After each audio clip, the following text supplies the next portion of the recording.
बिस्मिल्लाहिर्रहमानिर्रहीम। अल्हम्दुलिल्लाहि वहदहु वस्सलातु वस्सलामु अला मन ला नबिय्य बअदह। बहुत सारे अहबाब ये सोचते हैं कि इस्लाम में खेल कूद की कोई हैसियत नहीं है।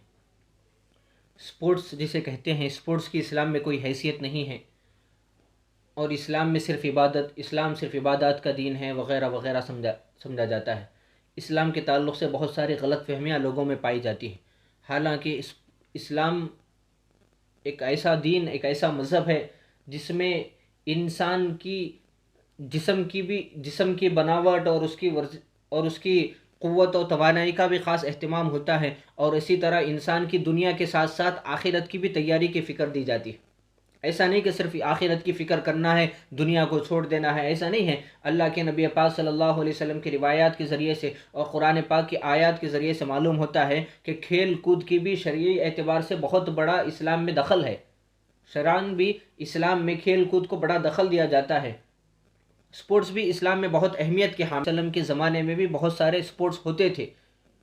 क्या आज जो स्पोर्ट्स इस्लाम में चल पड़े, दुनिया में चल पड़े हैं, उन स्पोर्ट्स की क्या हैसियत है? क्या हर तरह के स्पोर्ट्स में, हर तरह के खेल में मुसलमान को हिस्सा लेना जायज़ है या जायज़ नहीं है?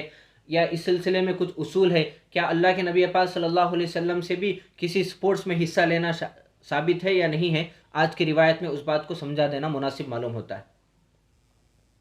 अल्लाह के नबी पाक सल्लल्लाहु अलैहि वसल्लम जो दीन हमारे पास लेकर आए हैं, ये दीन फितरी दीन है। यानी एक इंसान के लिए जो जो चीज़ें ज़रूरी हो सकती थी वो सारी चीज़ें इस्लाम में हैं। ऐसा नहीं कि कोई चीज़ इंसान के लिए ज़रूरी थी वो चीज़ इस्लाम में ही नहीं है, ऐसा नहीं है। हर इंसान के लिए, सिर्फ मुसलमान की बात नहीं कर रहा हूँ, हर इंसान की ज़रूरत की हर वो चीज़, इंसान की जो ज़रूरत है वो सारी चीज़ें इस्लाम में अल्लाह तबारक व तआला ने अता फरमा दी। हमारा दीन ऐसा दीन है, सिर्फ मस्जिद की हद तक, इबादत की हद तक, कुरान की हद तक ऐसा दीन नहीं। हमारा इस दीन तो ऐसा दीन है, हमारा मज़हब तो ऐसा मज़हब है कि जिसमें इंसान की क़ुव्वत व तवानाई की भी अहमियत दी जाती है। एक रिवायत में अल्लाह के नबी पाक सल्लल्लाहु अलैहि वसल्लम ने फरमाया कि मोमिन बंदा जो ताकत के एतबार से, क़ुव्वत के एतबार से मजबूत होता है, वो मोमिन बंदा, अल्लाह के नबी पाक सल्लल्लाहु अलैहि वसल्लम ने फरमाया, वो मोमिन बंदा मुझे भी महबूब है, अल्लाह को भी महबूब है।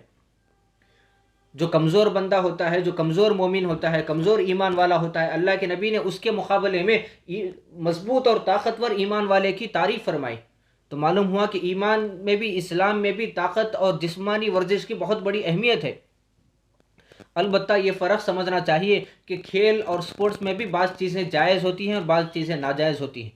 इस्लाम में कौन सी चीज़ें जायज़ है, बल्कि अल्लाह के नबी पाक सल्लल्लाहु अलैहि वसल्लम इसकी तरगीब दिया करते थे और आप फरमाते थे, तीर अंदाज़ी करो मैं तुम्हारे साथ हूँ।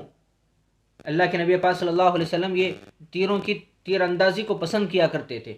इसी तरह घोड़ दौड़ है, घोड़े पर बैठकर सवारी वगैरह करना, आप सल्लल्लाहु अलैहि वसल्लम ने घुड़सवारी की भी तरगीब दी। सहीहैन में वारिद है कि आप सल्लल्लाहु अलैहि वसल्लम ने घोड़ों के दरमियान मुकाबला करवाया और जीतने वाले को इनाम से भी नवाजा। यहाँ पे समझने की बात है, जीतने वाले को अल्लाह के नबी ने अपनी तरफ से इनाम से नवाजा। खेलने वाले खुद अपनी तरफ से पैसे वगैरह लगाकर हिस्सा नहीं ले रहे थे। यानी दो आदमी खेल में शरीक हो रहे हैं, मेरे 50 रुपये, तेरे 50 रुपये, जो जीतेगा वो पूरे 100 रुपये उसे। ये इस तरह की बात नहीं थी। अल्लाह के नबी थर्ड पर्सन थे। अल्लाह के नबी अपनी तरफ से उन दोनों में से किसी एक को इनाम से नवाजा था, जो जीत गया था उसको। ये बात समझना। इसी तरह तैराकी, जिसे स्विमिंग कहते हैं, अल्लाह के नबी पाक सल्लल्लाहु अलैहि वसल्लम जहाँ रहते थे, मक्के और मदीने के अतराफ में पानी की किल्लत थी, वहाँ पे कोई समंदर और नहर वगैरह का इंतज़ाम ऐसा नहीं था। उसके बावजूद अल्लाह के नबी पाक सल्लल्लाहु अलैहि वसल्लम अपने सहाबा को तैराकी की तरगीब देते थे, स्विमिंग की तरगीब देते थे। ये स्विमिंग एक ऐसा अमल है, एक ऐसा खेल है जो जिस्म की वर्जिश को बहुत हद तक, बहुत खेल कूद, बहुत ही ज़्यादा इंसानी जिस्म के लिए बहुत मुफीद समझा जाता है। इसके अलावा भी बहुत सारी चीज़ें हैं जिसके अल्लाह के नबी पाक सल्लल्लाहु अलैहि वसल्लम ने तरगीब दी। आज के ज़माने में जिसे वॉकिंग कहते हैं, डॉक्टर लोगों को मशवरा देते हैं कि आप वॉकिंग कीजिए, डॉक्टर एडवाइस देते हैं, लेकिन अल्लाह के नबी पाक सल्लल्लाहु अलैहि वसल्लम वर्जिश को बहुत ज़्यादा पसंद करते थे। एक रिवायत है, अल्लाह के नबी पाक सल्लल्लाहु अलैहि वसल्लम मक्के से, मक्कतुल मुकर्रमा से ताइफ का तकरीबन सफ़र किया, तो वो ताइफ का पूरा तकरीबन 110 किलोमीटर का फासला अल्लाह के नबी पैदल चलकर गए थे। तो मालूम होता है कि अल्लाह के नबी के नज़दीक पैदल चलने की कितनी अहमियत थी। अल्लाह के वॉकिंग चहल कदमी के वस्फ को बयान करते हुए फरमाते हैं कि मैंने नबी करीम सल्लल्लाहु अलैहि वसल्लम से ज़्यादा वॉकिंग करते हुए, चहल कदमी करते हुए, आपसे ज़्यादा तेज़ चहल चलते हुए मैंने किसी को नहीं देखा। ऐसा लगता था कि पूरी ज़मीन आपके लिए समेट दी गई। यह है अबू हुरैरा रज़ी अल्लाह ताला अन्हु फरमाते थे। और इसी तरह दौड़ और रेस, सहाबा किराम आमतौर पर दौड़ लगाया करते थे और उनमें आपस में दौड़ का मुकाबला भी हुआ करता था। हज़रत अब्दुल्लाह इब्न उमर रज़ी अल्लाह ताला अन्हु का बयान है कि हज़रत उमर फ़ारूक रज़ी अल्लाह ताला अन्हु और ज़ुबैर इब्नुल अव्वाम रज़ी अल्लाह ताला अन्हु, इन दोनों सहाबा में दौड़ का मुकाबला हुआ, रेस हुआ। हज़रत ज़ुबैर आगे निकल गए तो फरमाया रब्बे काबा की कसम मैं जीत गया। फिर कुछ अरसे बाद दोबारा दोनों के दरमियान में मुकाबला हुआ तो उस वक्त हज़रत उमर फ़ारूक रज़ी अल्लाह ताला अन्हु आगे निकल गए तो उन्होंने वही जुमला दोहराया, रब्बे काबा की कसम मैं भी जीत गया। इसी तरह अम्मी जान है आयशा रज़ी अल्लाह ताला अन्हा फरमाती हैं मैंने नबी करीम सल्लल्लाहु अलैहि वसल्लम के साथ दौड़ लगाई। यानी अम्मी जान है आयशा में और अल्लाह के नबी पाक सल्लल्लाहु अलैहि वसल्लम दोनों में दौड़ हुई, दोनों में रेस हुआ। अल्लाह के नबी पाक सल्लल्लाहु अलैहि वसल्लम उस मरतबा हार गए थे। अम्मी जान है आयशा फरमाती थी मैं उस वक्त दुबली थी, पतली थी, उसलिए दौड़ में मैं अल्लाह के नबी से ज़्यादा आगे निकल गई।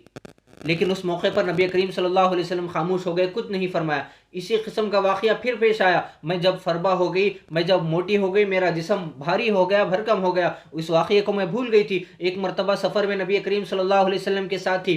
अल्लाह के नबी पाक सल्लल्लाहु अलैहि वसल्लम ने उस वक्त अल्लाह के नबी पाक सल्लल्लाहु अलैहि वसल्लम ने सारे सहाबा की जमात को आगे भेजा और अब अम्मी जान आयशा रज़ी अल्लाह ताला अन्हा को रोक लिया। जब सहाबा की जमात आगे निकल गई तो अम्मी जान आयशा रज़ी अल्लाह ताला अन्हा से अल्लाह के नबी ने फरमाया आयशा चलो दौड़ लगाते हैं। जब उस दोबारा दौड़ लगाई गई तो उस वक्त अल्लाह के नबी पाक सल्लल्लाहु अलैहि वसल्लम लगे आयशा ये उस दिन का जवाब और बदला है जो उस वक्त तुम आगे निकल गई थी। तो इस रिवायत के ज़रिए से, इस वाक़ये के ज़रिए से दो बातें मालूम हुई। एक तो ये बात मालूम हुई कि दौड़ और रेस ये अल्लाह के नबी पाक सल्लल्लाहु अलैहि वसल्लम का पसंदीदा स्पोर्ट्स भी था और अल्लाह के नबी बाकायदा इसमें हिस्सा भी लेते थे और सहाबा को भी इसकी तरगीब दिया करते थे।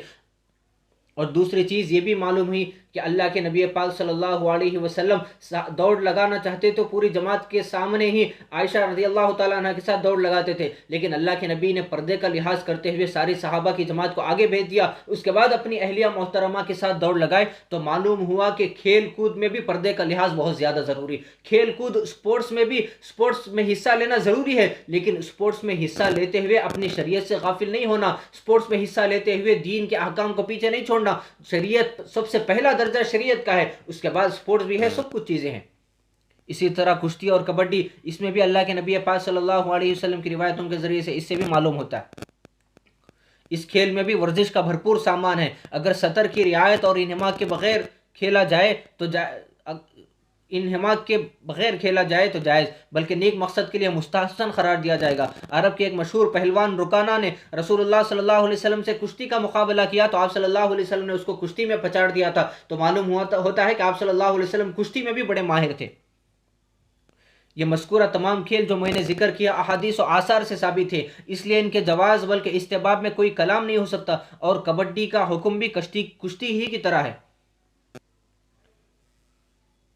लेकिन इस सिलसिले में एक उसूली बात यह समझना चाहिए कि हर वो खेल जायज़ है जिसमें दुनिया का भी फ़ायदा होता हो, आखिरत का भी फ़ायदा होता, और हर वो खेल नाजायज़ है जिसका कोई फ़ायदा नहीं होता। ऐसे खेल मुबाह तो हैं, लेकिन कब तक जायज़ है? जब तक कि उसमें कोई गैर शरई चीज़ ना पाई जाए। यानी अगर उस खेल में हिस्सा लेने के बाद हमारी नमाज़ों में खलल पड़ रहा है, हमारी इबादतों में खलल पड़ रहा है, तो ऐसा खेल और ऐसे स्पोर्ट्स में हिस्सा लेना जायज़ नहीं। और इसी तरह खेल में हम स्पोर्ट्स में हिस्सा ले रहे हैं तो ले सकते हैं, लेकिन अगर उस खेल में जुआ और सट्टेबाजी पाई जा रही है तो उसमें भी हिस्सा नहीं, जैसा कि आजकल के अक्सर स्पोर्ट्स में जुआ और सट्टेबाजी पाई जाती है। और इसी तरह वो खेल जायज़ है जिस खेल में यूनिफॉर्म, खेल का यूनिफॉर्म, स्पोर्ट्स का यूनिफॉर्म ऐसा हो जिसमें शरीयत का कोई हुक्म ना तोड़ता हो, यानी लिबास शरीयत के खिलाफ ना हो। शरीयत के खिलाफ अगर लिबास नहीं है तो ऐसे स्पोर्ट्स में भी हिस्सा लिया जा सकता है। और इसी तरह ऐसा लिबास और ऐसे खेल हमारी इबादतें ही देख लें, हमारी इबादतें खुद एक बहुत बड़ा स्पोर्ट्स है। नमाज कितनी बड़ी इबादत है। नमाज शुरू से लेकर आखिर तक पूरी वर्जिश ही वर्जिश है। रुकू सजदा, उठना, खड़े होना, क़ियाम है, ये सारी चीज़ें अपने आप में एक बहुत बड़ी वर्जिश है। रोज़ा है, रोज़ा भी वर्जिश की एक बहुत बड़ी इबादत है। तो ऐसी चीज़ें हैं, इन चीज़ों की इस्लाम में ये बात कहना कि इस्लाम में स्पोर्ट्स की कोई अहमियत नहीं है, ये बिल्कुल ख़िलाफ़ है, ये बिल्कुल अक़ल के भी ख़िलाफ़ है और शरीयत के भी ख़िलाफ़ है। इस्लाम में स्पोर्ट्स की बहुत अहमियत है, लेकिन समझने की बात यह है कि स्पोर्ट्स को स्पोर्ट्स का दर्जा दिया जाए, स्पोर्ट्स को ही मकसद न बना लिया जाए।